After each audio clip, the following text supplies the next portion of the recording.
हवाला money laundering और भ्रष्टाचार केस में दिल्ली के स्वास्थ्य मंत्री और आप नेता सत्येंद्र जैन की मुश्किलें बढ़ गई हैं। ईडी के गिरफ्तार करने के बाद आज उन्हें राउज एवेन्यू कोर्ट में पेश किया गया। कोर्ट ने उन्हें इस मामले में अब 9 जून तक ईडी की कस्टडी में भेजने का आदेश दिया है। हालांकि ईडी ने कोर्ट से स्वास्थ्य मंत्री सत्येंद्र जैन के लिए 14 दिन की कस्टडी की मांग की थी। दिल्ली के अरविंद केजरीवाल सरकार में स्वास्थ्य, गृह और बिजली सहित विभिन्न विभागों को संभालने वाले सत्येंद्र जैन को ईडी ने सोमवार को करीब 6 घंटे तक चली पूछताछ के बाद गिरफ्तार कर लिया था। ईडी का कहना है कि जैन उनके खिलाफ चल रही मनी लॉन्ड्रिंग की जांच में केंद्रीय जांच एजेंसी के साथ सहयोग नहीं कर रहे थे। जैन को इस मामले में कथित तौर पर शामिल बताया जा रहा है। कोर्ट में ईडी ने कहा है कि इस मामले में सत्येंद्र जैन को अंतरिम जमानत भी नहीं दी जानी चाहिए। अगर सत्येंद्र जैन को जमानत मिली तो वो सबूतों के साथ छेड़छाड़ कर सकते हैं।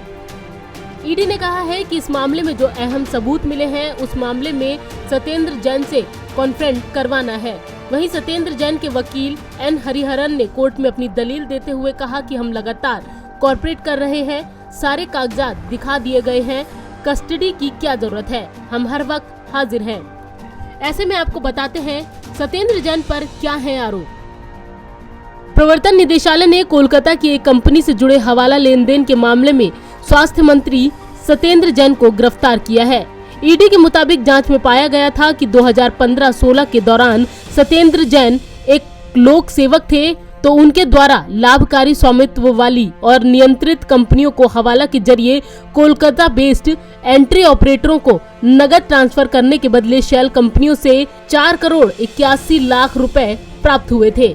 प्रवर्तन निदेशालय ने उल्लेख किया है कि इस रकम का उपयोग जमीन की सीधी खरीद या दिल्ली और उसके आसपास कृषि भूमि की खरीद को लिए गए कर्ज की अदायगी के लिए किया गया था।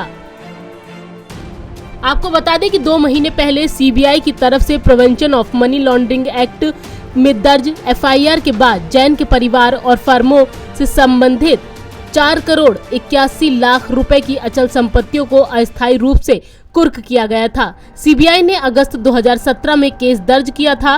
बाद में ये केस ईडी को ट्रांसफर कर दिया गया था।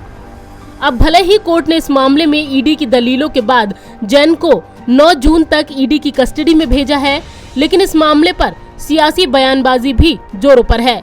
बीजेपी ने जैन पर लगे आरोपों पर कटाक्ष करते हुए केजरीवाल सरकार के नेताओं की ईमानदारी पर सवाल खड़े किए हैं, तो वहीं दूसरी तरफ आम आदमी पार्टी के नेता और उप मुख्यमंत्री मनीष सिसोदिया ने इसे बदले की कार्रवाई बताया है।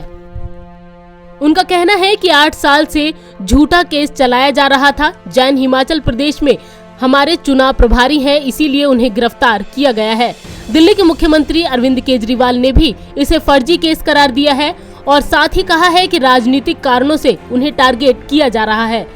वहीं इस मामले के सामने आने के बाद से बीजेपी लगातार आपको निशाना बना रही है। दिलचस्प बात यह है कि कुछ दिनों पहले ही सीएम केजरीवाल ने दावा किया था कि बीजेपी दिल्ली के स्वास्थ्य मंत्री को गिरफ्तार करा सकती है।